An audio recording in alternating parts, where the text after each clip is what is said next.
أعوذ بالله من الشيطان الرجيم بسم الله الرحمن الرحيم الحمد لله رب العالمين والصلاة والسلام على نبينا وإمامنا وقدوتنا وقرة عيوننا محمد وعلى آله وأصحابه أجمعين اللهم لا سهل إلا ما جعلته سهلا وأنت تجعل الحزن إذا شئت سهلا رب يسر ولا تعسر رب تمن بالخير رب اشرح لي صدري ويسر لي أمري واحلل عقدة من لساني يفقه قولي اللهم علمنا ما ينفعنا وانفعنا بما علمتنا وزدنا علما وعملا وتقا وإخلاصا يا رب العالمين أما بعد السلام عليكم ورحمة الله وبركاته иншаллах алла тағаланың қалауымен имам науауидің әл әзкар кітабы бойынша өтіп жатқан дәрістерімізді ары қарай жалғастырамыз. Біз сіздермен китабу әзкарил марад уәл маут ма ятааллақу бихима, яғни адам ауырған кезде не айту керек, қалай дем салады, зиярат еткен адам не деп айтады деген сияқты мәселелерді, және сондай-ақ қайтыс болған жағдайда оған қатысты қандай зікірлер бар, осы мәселелерге арналған тақырыпқа кірген болатынбыз. Және сол тақырыптағы 3-ші бап бабу ма яқулухул марид ва юқалу лаху ва юқрау алейх ва суалихи ан хали, яғни ауырып жатқан адамның халін сұрау, оған зиярат етіп барған кезде не айтылу керек, не оқылу керек, және ауырған адам не айту керек, сол тақырыпқа кірген болатынбыз. Және соңғы өткен хадисіміз бұл Анас радиаллаху анхуден келген хадис. Сәбит радиаллаху анхуге мен пайғамбарымыз саллаллаху алейхи уассаламның руқиясын көрсетейін бе, яғни қалай дем салған көрсетейін бе деп сұрады. Мен иә көрсетіңіз дедім. Сонда Аллахумма раббан нас музхибал бәс ишфи анта шафи ла шафия илля ант шифаан ла юғадиру сақама деген осы сөздерді айтып маған дем салды деп айтқан. Яғни адамдардың Раббысы, дертті кетіруші, шипа бер, сен шипа берушісің, сенен басқа ешқандай шипа беруші жоқ, және дерттің ізін қалдырмайтын шипа бер деп осылай маған маған руқия жасаған, яғни дем салған деп үйреткен. Келесі осы тақырыпта хадис وروينا في صحيح مسلم رحمه الله عن عثمان بن أبي العاص رضي الله عنه. Бұл хадисті Уthman ибн Аби ал-Ас есімді сахаба келтірген. Хадис Муслимде келеді. أنه شكا إلى رسول الله صلى الله عليه وسلم وجعا يجده في جسده. Әлгі сахаба пайғамбарымыз саллаллаху алейхи уассаламға дертін айтып шағымданады, яғни денемде сондай бір дерт болып тұр деп шағымданады. Енді осы жайында ғұламаларымыз айтады. Имам ибн Аллан يؤخذ منه ندب شكاية ما بالإنسان على سبيل الإخبار بالواقع من غير ضجر ولا تبرم إلى من يتبرك به رجاء لبركة دعائه. Яғни егер бір аузы дұғалы, сондай бір жақсы тақуа адам деп есептелетін, әулие адам деп есептелетін адам болса, келсе, мысалы сіз ауырып жатырсыз, мазаңыз жоқ, сол кезде сондай адам келетін болса, ол адамға дұғасын алып қалу үшін, батасын алып қалу үшін, мүмкін болса дем салдырып алу үшін ауырып жатқанын, қай жер ауырып жатқанын айту жақсы істейді. Бұл жерде хабар беру, яғни айту, шағымдану тұрғысынан болмау керек. Шағымдану тұрғысынан болмау керек. Кейде кейбіреулер ауырған айтқан кезде шағымданып айтады. Шағымданып айту дұрыс емес. Неге? Өйткені оның қолында ешқандай бір шара жоқ, бір айла жоқ, оның қолынан еш нәрсе келмейді. Ол да сіз сияқты әлсіз бір пенде, және шипаны беруші, дертті беруші Алла тағала. Сіз Алла тағаланың үстінен біреуге шағымданған сияқты боласыз. яғни құлға Раббысының үстінен шағымданып жатырсыз, бұл дұрыс емес. Дұрыс емес. Сол үшін де мына жерде яғни ол шағымдану тұрғысынан шаршап кеттім, осында қатты қиналып кеттім, үйтіп кеттім деген сияқты сөздермен бұлай білмеймін соншама не жазып қойдым дегенде осындай бір сөздермен айтуға болмайды. Ал бірақ дұғасын алып қалайын, батасын алып қалайын, дем салдырып алайын деген сияқты ниетпен айтса болады. Және бұл бір тағдырға разы болмау емес, бұл шариғат тыйым салған нәрсе емес. Мынау Усман ибн Абил Ас деген сахаба радиаллаху анху пайғамбарымыз саллаллаху алейхи вассаламға шағымданды. Яғни мен ауырып жатырмын, мазам жоқ деп шағымданды. Бірақ бұл шағымдануы әлгі тағдырға наразылық тұрғысынан емес,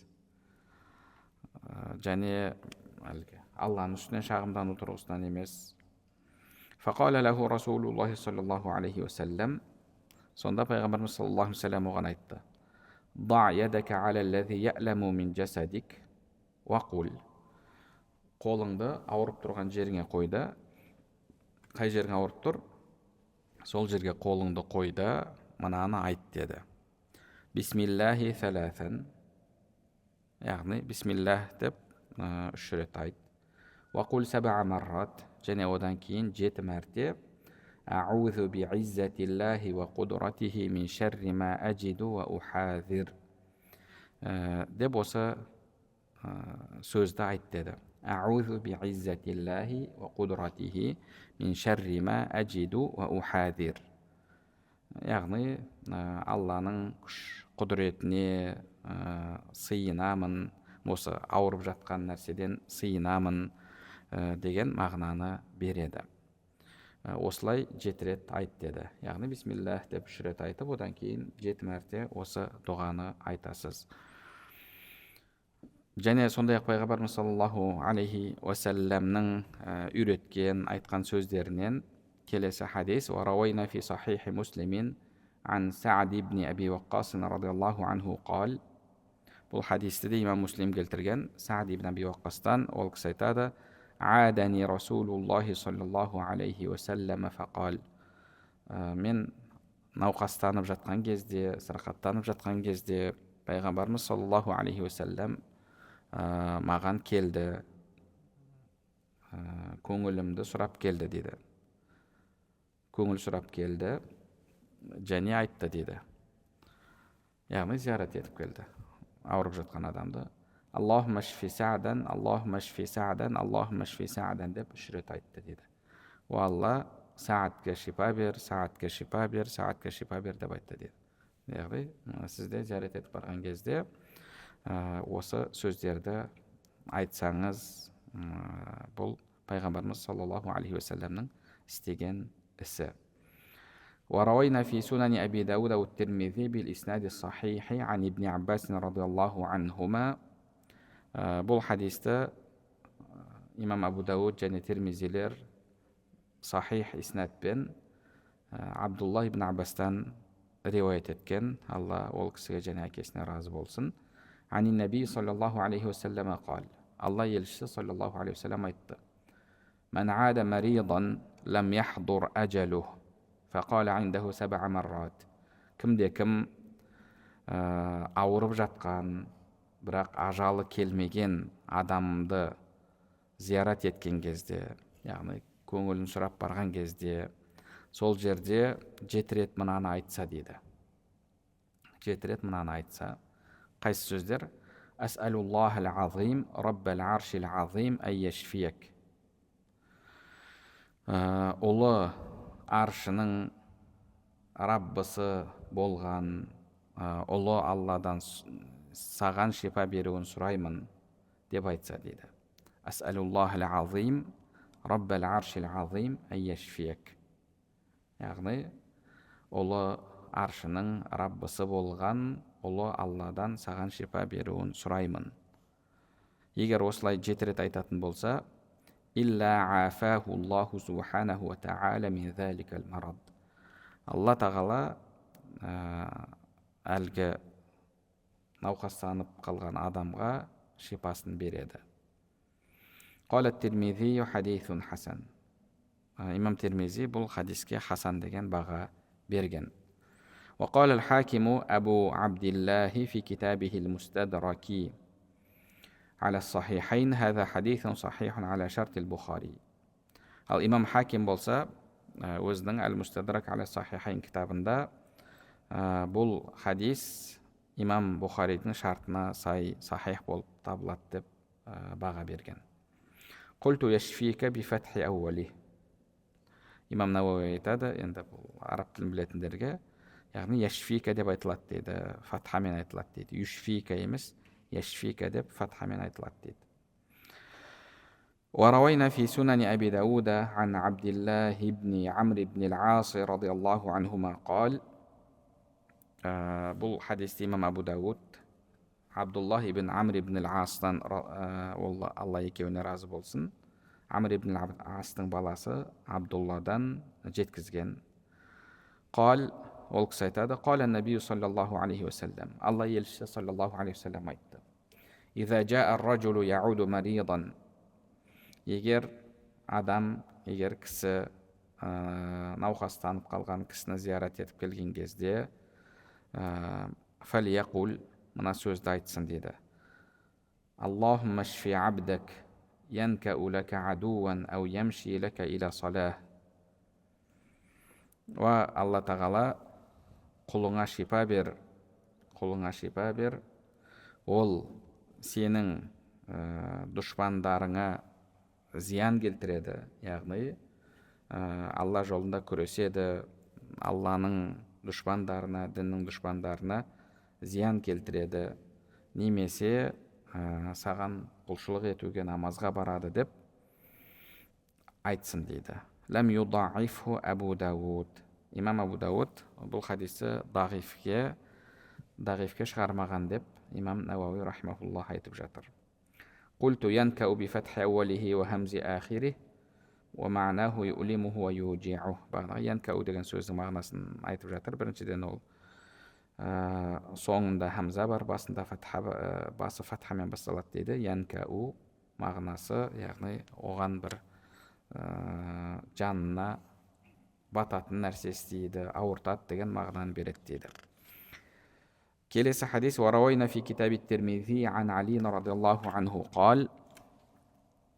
Бұл хадисті имам Тирмизи Али радиаллаху анхуден жеткізген. Ол кісі айтады: «Кунту шакиян фамарра биян наби саллаллаху алейхи вассалам ва ана қул: Аллахумма ин кана аджали қад хадар фаарихни, ва ин кана мутаахиран фарфa'ни, ва ин кана балаан фасаббирни».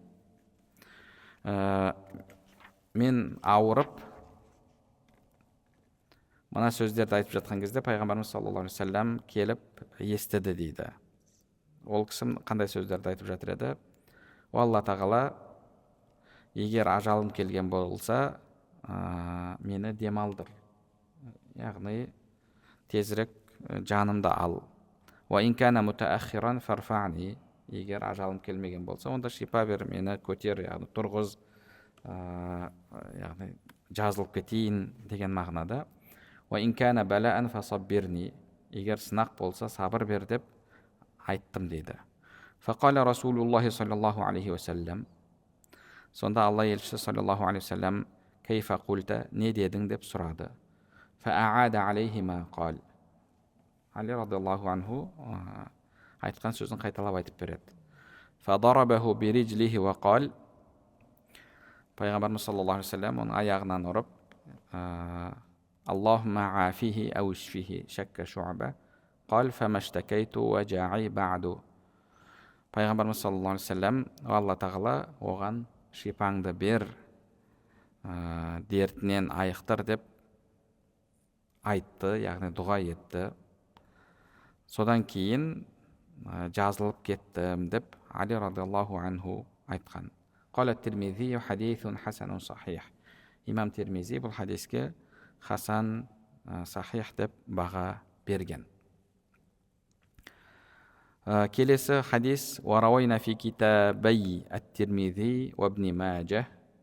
Бұл хадис Ибн Маджада және Тирмизиде келген. Ан Аби Саидин ал-Худри ва Аби Хурайра радиаллаху анхума.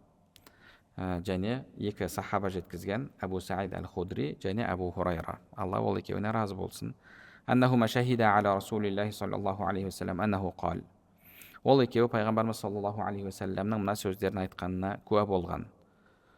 Ол кісі пайғамбарымыз саллаллаху алейхи вассалам айтады: "Ман қала, кімде кім мынаны айтса дейді: ла илаха иллаллаху валлаху акбар. Ла илаха иллаллаху валлаху акбар. Алладан басқа тәңір жоқ, және Алла ұлық. Саддақаху раббуху фақал. Алла оны растап былай деп айтады дейді. Яғни Алла тағала оның сөзіне жауап береді. Ла илаха илля ана ва ана акбар. Менен басқа тәңір жоқ, және мен ұлықпын деп жауап береді дейді. Ва иза қала ла илаха иллаллаху вахдах. Егер ла илаха иллаллаху вахдах деп айтса, қал яқул ла илаха илля ана вахди. Менен басқа ешқандай тәңір жоқ деп жауап береді дейді. Мағынасы ла илаха иллаллаху вахдах. Алладан басқа ешқандай тәңір жоқ. Яғни сіз сөйтіп айтқан кезде Алла тағала не деп жауап береді? Менен басқа ешқандай тәңір жоқ деп жауап береді. Ва иза қала ла илаха иллаллаху вахдаху ла шарика лах. Егер пенде Алладан басқа тәңір жоқ, ол жалғыз серігі жоқ деп айтса, яқул, қала яқул, Алла тағала айтады: ла илаха илля ана вахди ла шарика ли. Яғни менен басқа ешқандай тәңір жоқ, мен жалғызбын, серігім жоқ деп жауап береді.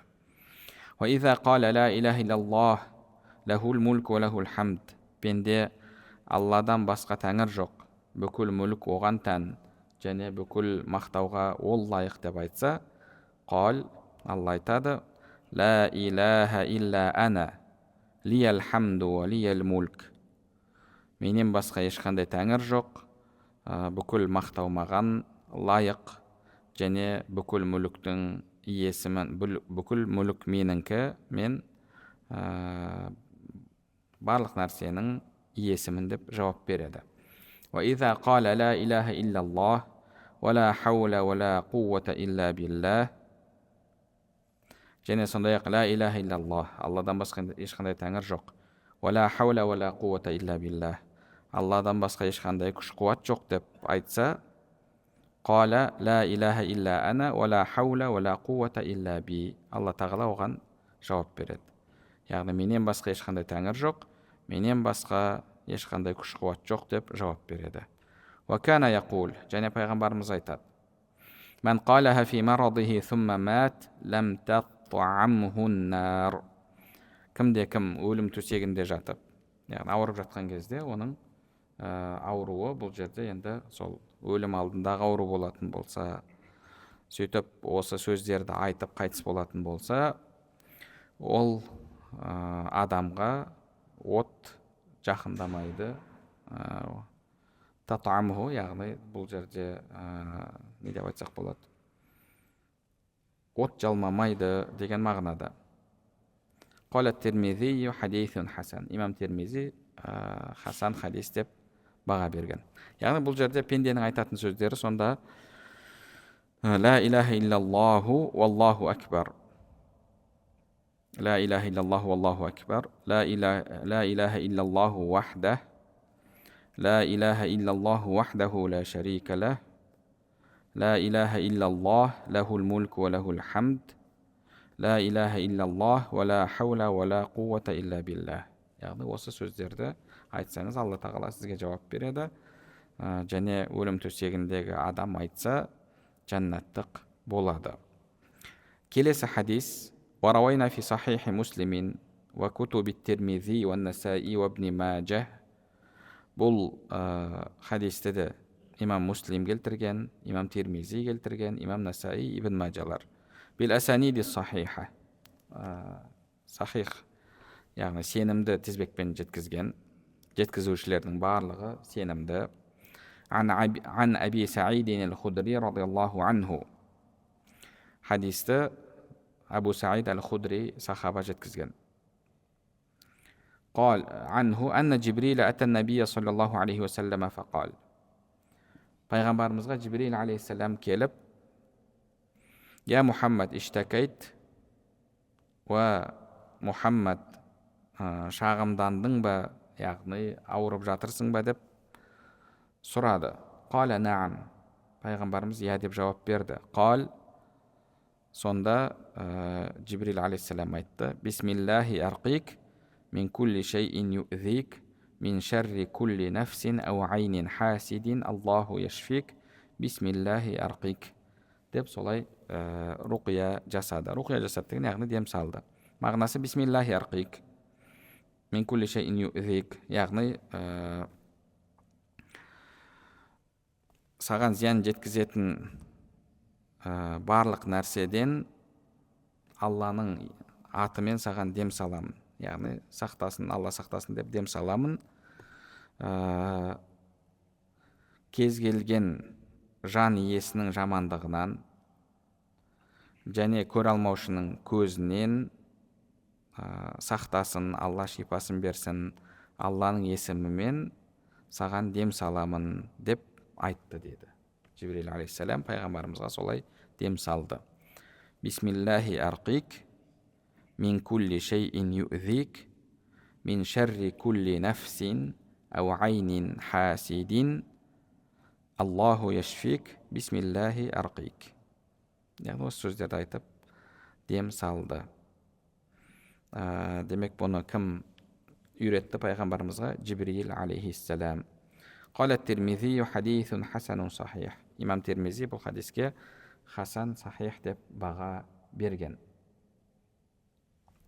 Және сондай-ақ وروينا في صحيح البخاري عن ابن عباس رضي الله عنهما. Бұл хадисті имам Бухари жеткізген, өзінің кітабында келтірген, Абдулла ибн Аббастан, Алла ол кісіге және әкесіне разы болсын. Анна набия саллаллаху алейхи вассалам дахала аля а'рабийин я'уду. قال وكان النبي صلى الله عليه وسلم إذا دخل على من يعوده قال لا بأس طهور إن شاء الله. Пайғамбарымыз саллаллаху алейхи вассалам бір бедуинді зиярат етіп кірді, ауырып жатқан. Және айтады, пайғамбарымыз саллаллаху алейхи вассалам ауырып жатқан адамды зиярат етіп кірсе, көңілін сұрап кірсе, бізде жалпы көңілін сұрау деген бар, көңіл сұрау және көңіл айту деген бар. Көңіл айту деген кімге? Қайтыс болған жерге болады. Көңіл сұрау, көңілін сұрау, жағдайын сұрау, яғни ауырып жатқан адамға. Пайғамбарымыз саллаллаху алейхи вассалам сондай адамға кірсе, ла бәса тахурун иншааллах, еш нәрсе етпейді, күнәларыңа каффарат болады, сені күнәлардан тазартады иншалла деп айтып қоятын, осы сөзді айтатын. Жалпы ауырып жатқан адамды зиярат ету бұл мұсылманның мұсылман алдындағы міндеті. Мұсылманның мұсылман алдындағы міндеті. Және сондай-ақ бір құдси хадистерде келеді, Алла тағала пендесіне айтады дейді. Маридту фалам таудни. Мен ауырдым, науқастандым, сырқаттандым, сен мені зиярат етпедің деп айтады. Сонда кайфа тамраду анта раббул аламин. Сен қалай науқастанасың, қалай ауырасың, сен әлемдердің раббысың ғой деп пенде айтады. Алла тағала сонда марида абди фулан лау зуртаху лауаджаттани инда. Пәленше құлым ауырды, егер сен оны зиярат етіп барғанда сол жерден мені табар едің деп жауап береді дейді. Яғни ауырып жатқан адамды зиярат ету, барып көңілін сұрау, көңілін көтеру, бұл сауапты іс болып табылады. Сол үшін қолдан келгенше бауырларымыздың алдындағы бұл ақысында өтеп тұрайық. وروينا في كتاب ابن السني عن أنس رضي الله عنه أن رسول الله صلى الله عليه وسلم دخل على أعرابي يعوده وهو محموم فقال كفارة وطهور. Имам ибн Сунниде келген хадис, Анас радиаллаху анху айтады, пайғамбарымыз саллаллаху алейхи вассалам сондай бір ыстығы көтеріліп ауырып жатқан арабиға кірген кезде каффаратун ва тахур деп айтты дейді. Яғни күнәларыңа каффарат, күнәларың кешірілуіне себеп болады және сені тазартады деп айтты дейді. Жалпы мұсылман адамның басына жеткен кез келген қиыншылық, ауыртпашылық, сынақ, оның күнәларына каффарат. бұл жайында пайғамбарымыз саллаллаху алейхи вассаламнан хадис келген. Пайғамбарымыз саллаллаху алейхи вассалам тіпті аяғыңа кірген тікенекте сенің күнәларыңа кафарат деді. Яғни мысалы басың ауырды, біз оған көп көңіл бөле бермейміз ғой. Басыңыз ауырды, сол сіздің күнәңізге кафарат болады. Мысалы кетіп бара жатқыңызда аяғыңызды ұрып алдыңыз бір нәрсеге, ол да сіздің күнәңізге кафарат. Мысалы үйде кухняда бір нәрсе турап жатыр едіңіз, әйеліңізге көмектесіп бағанағы романтика болам деп, ата анаңыз жоқ кезде, олардың алдында болмайды ғой, не болды келінге не қылып жатсың деген сияқты сөздер естіп қаласың. Сөйтіп жоқ кезде бір романтика болып турап жатыр едің, қолыңды кесіп алдың, әдетіңде жоқ қой турау. Ол да сенің күнәңе кафарат. Яғни кез келген сондай саған жететін сынақ сен үшін кафарат болып есептеледі. Ауырып жатқан кезде ол да кафарат. Ауырып жатса ол да кафарат.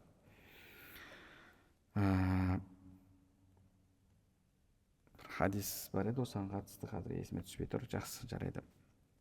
وروينا في كتابي الترمذي وابن السني عن أبي أمامة رضي الله عنه قال имам ибн сунни және термизилер Абу Умамадан жеткізген, Алла ол кісіге разы болсын. Қал Расулуллахи саллаллаху алейхи вассалам, Алла елшісі саллаллаху алейхи вассалам айтты: Тамаму иядатил марид ан ядаа ахадукум ядаху аля джабхатихи ау аля ядихи фаясалуху кайфа ху.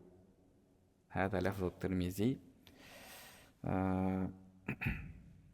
وفي رواية ابن السني من تمام العيادة أن تضع يدك على المريض فتقول كيف أصبحت أو كيف أمسيت. قال الترمذي ليس إسناده بذاك. Зиярат етудің кемелдігінен деді. Яғни зиярат еткен кезде сол зиярат етуіңіз, көңілін сұрауыңыз толық болу үшін оның маңдайына немесе қолына қолыңызды қойып тұрып жағдайын сұрау дейді. Бұл Термизиде келетін сөз. Ал енді Ибн Сунниде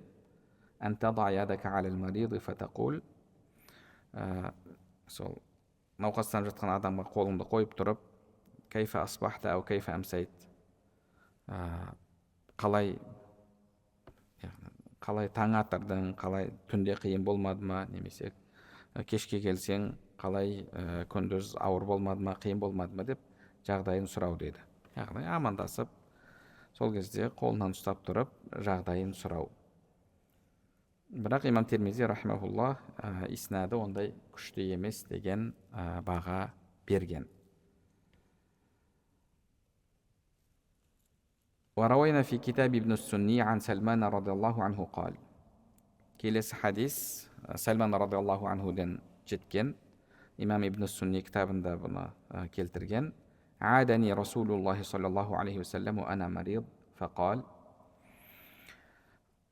Мен ауырып жатқан кезде пайғамбарымыз саллаллаху алейхи вассалам мені зиярат етіп келді дейді.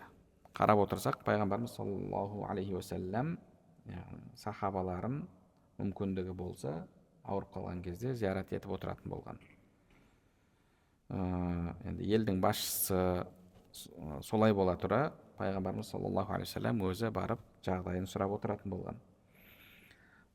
Зиярат етіп келді де айтты дейді: Я Сальман, уа Сальман, шафаллаху суқмак, немесе сақамак, ва ғафара замбак, ва афака фи диника ва джисмика иля муддати аджалик.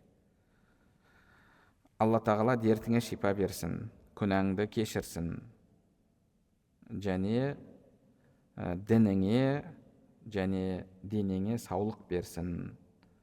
Иля муддати аджалик, яғни ажалың келгенше саулық берсін деп осылай дұға жасады дейді. Шафаллаху суқмак, Алла дертіңе шипа берсін, ва ғафара замбак, күнәңді кешірсін, жарылқасын, және ажалың жеткенше дініңе, денеңе саулық берсін деп дұға еткен. Яғни қазір кейбіреулер әзілдеп дұға жасайды ғой, ажалың жеткенше тірі жүр деп. солай ғой енді, адам ажал жеткенше тірі жүреді. وروينا فيه және сондай-ақ ибн сунниде тағы да келеді, عن عثمان بن عفان رضي الله عنه قال, бұл хадисті Усман ибн Аффан жеткізген. Маридту, науқастанып қалдым, сырқаттанып қалдым. فكان رسول الله صلى الله عليه وسلم يعوذني فعوذني يوما فعادني يوما فقال, пайғамбарымыз саллаллаху алейхи уассалам келіп маған дем салып беретін. Бірде зиярат етіп келген кезде айтты дейді: бисмиллахир рахманир рахим, мейірімді рахымды Алланың атымен бастаймын. уизука биллахил ахадис самад аллази лам ялид ва лам юлад ва лам якун лаху куфуан ахад мин шарри ма таджид. Яғни мұңсыз болған, жалғыз болған, тумаған, туылмаған, оған ешкім тең болмаған Алладан саған пана сұраймын, ауырып жатқан нәрсеңнен сақтасын, шипа берсін деп Алладан пана сұраймын деген сөзді айтты. فلما استقل رسول الله صلى الله عليه وسلم قائما قال يا عثمان تعوذ بها فما تعوذتم بمثلها. Пайғамбар саллаллаху алейхи осыны айтып, дем салғаннан кейін тұрып бара жатып айтты: уа Усман, осы сөздерді айтып өзіңе дем сал. فما تعوذتم بمثلها, яғни оған тең келетін, сендер дем салатын еш нәрсе жоқ деп айтты дейді. Мағын сөздері қандай? أعيذك بالله الأحد الصمد الذي لم يلد ولم يولد ولم يكن له كفوا أحد من شر ما تجد. Осы сөздерді айтып адам өзіне дем салатын болса, пайғамбарымыз саллаллаху алейхи уассалам Османға осылай айтуды бұйырған және бұған тең келетін, сендер дем салатын еш нәрсе жоқ деп айтқан. Келесі бап осы тақырыптағы باب استحباب وصية أهل المريض ومن يخدمه بالإحسان إليه واحتماله والصبر على ما يشق من أمره وكذلك الوصية بمن قرب سبب موته بحد أو قصاص أو غيرهما. Бұл бап ауырып жатқан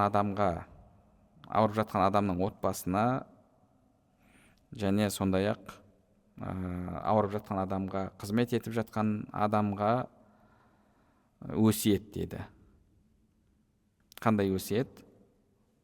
Сабыр етуге, әлгі адамның ауыртпашылығын көтеруге өсиет. Және сондай-ақ бір себеппен, яғни бір қылмыс істеп қойды, ол қылмыстың жазасы өлім. Сол себепті оның ажалы жақындаған адамға да жақсы мәміледе болуға өсиет бабы дейді. Демек, адам біреу қайтыс ауырып қалған кезде оған сабыр ету керек, жақсы мәміледе болу керек. Оның қиындығына, ауыртпашылығына сабыр ету керек. Ауырып жатқан адам, білесіздер, көңіл күйі болмайды, ашуланшақ болады, оңай емес. Әсіресе бағанағы айлап, жылдап жатып қалған кезде. Өткенде бір кісі келіп, 5 жыл ма 6 жылдан бері ауырып жатқан, сол бір туысқанның ауырып жатқан айтып келіп, мәселесін сұрап жатыр. Яғни қолмен тамақтандырады 5 жылдан бері, бағанағы астын тазалайды деген сияқты. 5 жылдан бері солай төсек тартып жатыр. Сондай кезде соған сабырлық ету дейді, жақсы мәміледе болу, соған өсиет деп жатыр. Сондай-ақ бір қылмыс істеп, соның себебімен өлімі жақындаған адамға да жақсы мәміледе болу дейді. Мысалы, бір әйел кісі делік. Әйел кісі жүкті әйел кісі басқа бір кісіні өлтіріп қойды. Сөйтіп қайтыс болған адам туысқандары кек алуды талап етіп жатыр. Бұл кезде шариғат не дейді? Әлгі әйел жүкті болғаннан кейін баласын босануы керек. Босанып болғаннан кейін оны емізуі керек. Ол өзі тамақтана алатындай сондай жағдайға жеткен кезде әлгі жаза қолданылады. Мысалы бізде де кейде сотта үкім шығарған кезде кішкентай баласы болғандығы үшін деп үкімді кешіктіреді, баласы мынаншаға толғанға дейін деген сияқты. Демек ол адамға үкім шығып қойды. Сондай адамға жақсы мәміледе болу керек деп жатыр имам Науауи. Осындай атау қойып жатыр. Оған мына хадисті келтірген. Рауайна фи сахихи муслимин ан Имран ибн al-Хусайни радиаллаху анхума. Имран ибн al-Хусайни радиаллаху анхума, Алла ол екеуіне разы болсын, айтады. Анна имраатан мин Джухайната атати набия саллаллаху алейхи вассалам ва хия хубла мин аз-зина. Джухайна деген рудан болған бір әйел пайғамбарымызға келеді. Жүкті болып қалған. Жүкті болғанда да зинадан жүкті болған. Фақалат я Расулаллах, асабту хаддан фақимху алейя. Ва Алланың елшісі, яғни әлгінде жаза уәжіп болатын, хад деген шариғат белгілеген жаза. Хад уәжіп болатын істі істеп қойдым. Маған сол жазаны қолдан деп пайғамбарымызға келді. Енді бұл деген оңай нәрсе емес. Пайғамбарымыз саллаллаху алейхи вассалам сол әйел жайында сондай тәубе етті, оның тәубесін бүкіл мәдиналықтарға бөліп берсең бәріне жетеді деді. Енді оңай емес. Оны ешкім артынан іздеген жоқ. Ол өзі келіп тұр. Одан кейін бізде шариғатта біреу мойындаған кезде оның мойындауы өзіне жүреді, және қашан мойындауынан бас тартса, ол кезде басқа куәгерлер болмаса, онда оған жаза қолданылмайды. Неге? Өйткені бұл жерде куәгер оның өзі, жалғыз өзі. Мен осылай істедім десе, одан кейін қайтадан сөзінен қайтатын болса, онда шариғатта оған жаза қолданылмайды. Және сондай-ақ оның куәлігі өзіне ғана жүреді. Яғни келіп, мысалы, көтеріп қойған, мен пәленшемен зина жасадым, соны мен көтеріп қойдым десе, ол екінші адамға не қолданылмайды? Жаза қолданылмайды. Неге? Өйткені оған жаза қолдану үшін 4 куәгер керек. Ал біреу мойындап жатқан кезде оның мойындауы өзіне ғана жүреді. Басқаға жүрмейді. Ол басқаға жүру үшін ол жерде 4 куәгер керек. Және одан кейін ол өзіне қарсы әлгінде осындай нәрсені істедім деп куәлік берген адам куәлігінен қайтса, жоқ мен істеген жоқпын деп қайтатын болса, онда ол адамға жаза қолданылмайды. Мына жерде әлгі сахаба әйел өзі келіп тұр. Яғни іште жеп бара жатыр. Маиз радиаллаху анху де келді ғой. Я Расулалла, мен зина жасап қойдым деп. Яғни негізінде осы әйелдің екеуінің қиссасы бір, негізінде аллаху алам. Яғни екеуі де тәубе етіп келді. Маиз де, мына әйел де. Бөлек-бөлек келді. Соншалықты өкінгендігінен тәубе етті, бірақ тәубемен бірге жазаның қолданылуын пайғамбарымызға өздері мойындап талап етті. Фада'a набиюллахи валияха фақал. Сонда пайғамбарымыз саллаллаху алейхи вассалам әлгі әйелдің уәлиін шақырды да айтты. Ахсин илейха. Яғни оған жақсы мәміледе бол деді. Жақсы мәміледе бол.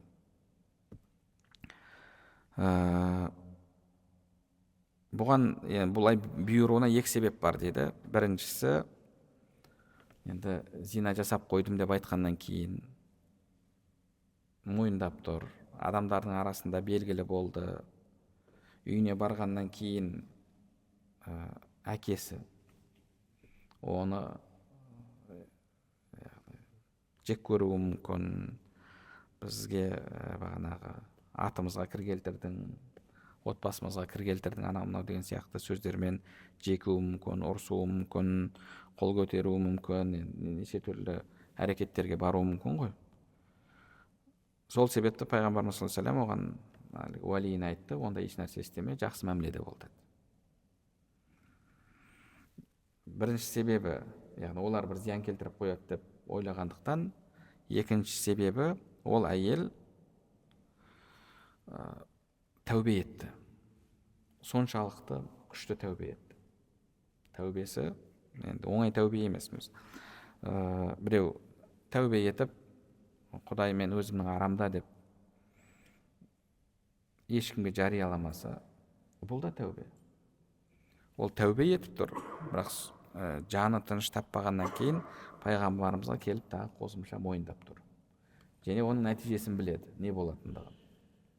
Пайғамбарымыз саллаллаху алейхи вассалам уәлиіне айтты: ахсин илейха, жақсы мәміледе бол. Фаиза вадаат фатини биха, босанып болғаннан кейін алып кел деді. Бірақ басқа хадистерде келеді, емізсін, баланы емізсін, бала өзі тамақ жей алатын болсын деген мағынада осындай сөздерді айтты. Кейін қанша уақыттан кейін босанып болады да, қолында қатқан нанды жеп тұрған кішкентай баламен келеді. Фафаал فأمر بها النبي صلى الله عليه وسلم فشدت عليها ثيابها ثم أمر بها فرجمت ثم صلى عليها. Кейін қанша уақыттан кейін әлгі әйел келді, сөйтіп пайғамбарымыз саллаллаху алейхи вассалам оған шариғаттың жазасын қолданды, болғаннан кейін артынша оған намаз оқыды. Яғни ол тәубе еткен әйел, ол ісімен кәпір болып кеткен жоқ. Және бұл жерде де пайғамбарымыз саллаллаху алейхи вассалам артынан адам жіберген жоқ. Артынан адам жіберіп, егер олар келмесе, оны артынан адам жіберіп алып келіңдер деп олай талап еткен жоқ. Неге? Өйткені ол әйелдің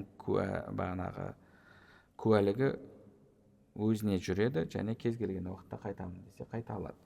Бірақ сонда ол қоймай, олар келді қайтадан. Келгеннен кейін пайғамбарымыз саллаллаху алейхи вассалам оған шариғаттың жазасын қолданды, артынша жаназасын шығарды. Яғни неге бұл хадисті келтіріп жатыр? Бұл жерде бұның ауруға қандай қатысы бар деген кезде, мысалы, әйелдің өлімі жақындады. Сол сияқты өлім төсегінде жатқан, ауырып жатқан адамның да өлімі жақын. Ауырып жатқан адамға жақсы мәміледе болу керек деген сөзге, мәселеге имам Науауи осы хадисті дәлел ретінде келтіріп жатыр. Бұдан да басқа сол ауырған адамға қатысты, соған зияратқа қатысты мәселелер бар. Оны Алла нәсіп етсе келесі дәрісте үйренетін боламыз. Алла тағала баршамызға пайдалы білім нәсіп етсін, алып жатқан білімдерімізге амал етуімізді және амалдарымыздың қабыл болуын нәсіп етсін. Субханакаллахумма бихамдика, ашхаду ан ла илаха илля ант, астағфирук ва атубу илейк.